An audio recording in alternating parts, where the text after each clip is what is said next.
Hello everyone! Luto ta og ginataang kalabasa with shrimp. May ragod nga pasayan ko ang ibutang okay na siya kaayo.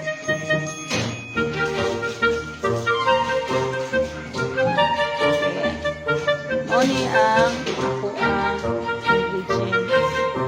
Pasayan.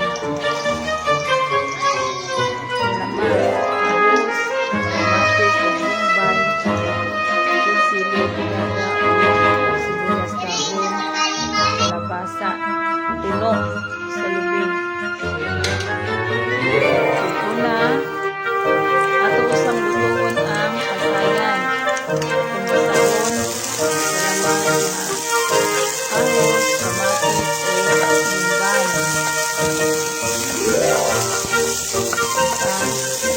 Lutuon ang pasayan.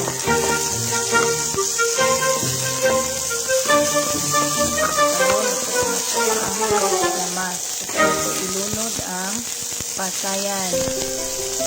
Na mayroon yung pasayan ibutang na kaayo. Sabor lang sa kalabasa. Ibutang ng kalabasa.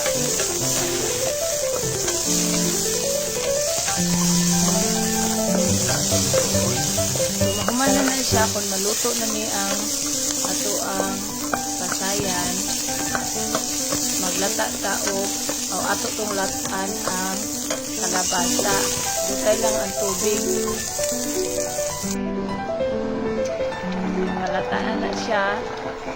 Ganun siya malata. Ato ilunod ang ito ang isang pasayan. Siyang isubak.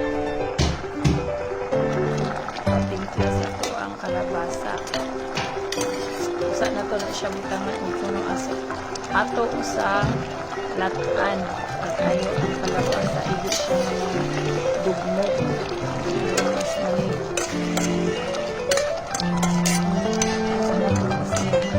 Minsan na pinunta ang puno. May parang tubig na umigamit. Ibig siya panglata sa kalabasa. Kita na siya, no? Sa ilunod na ito ang sa kabaso na puno. Depende sa kadaghanon sa inyong giluto. Sa kanidutay raman niya akong giluto.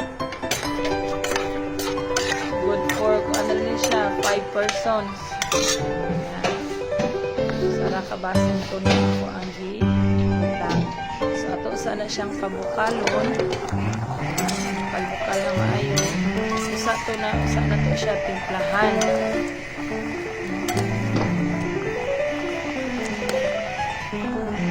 Napuyot na siya ang kalabasa.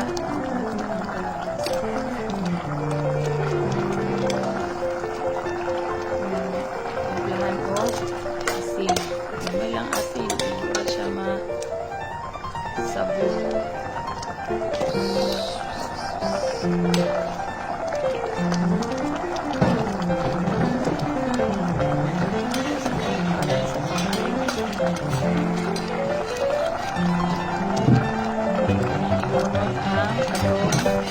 Pilipidada ang sibuyas dahon.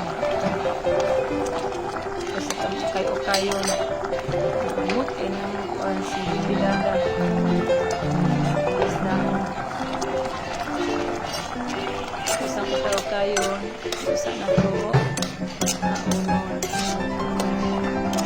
sa kabungot sa pilipidada sa sibuyas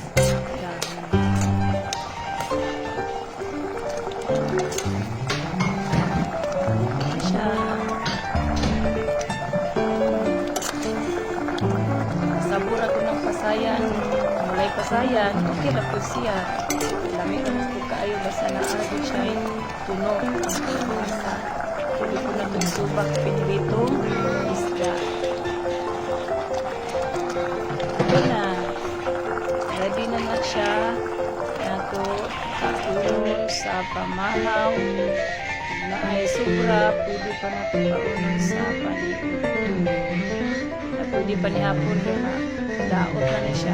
Tinuan man eh. Ikasala.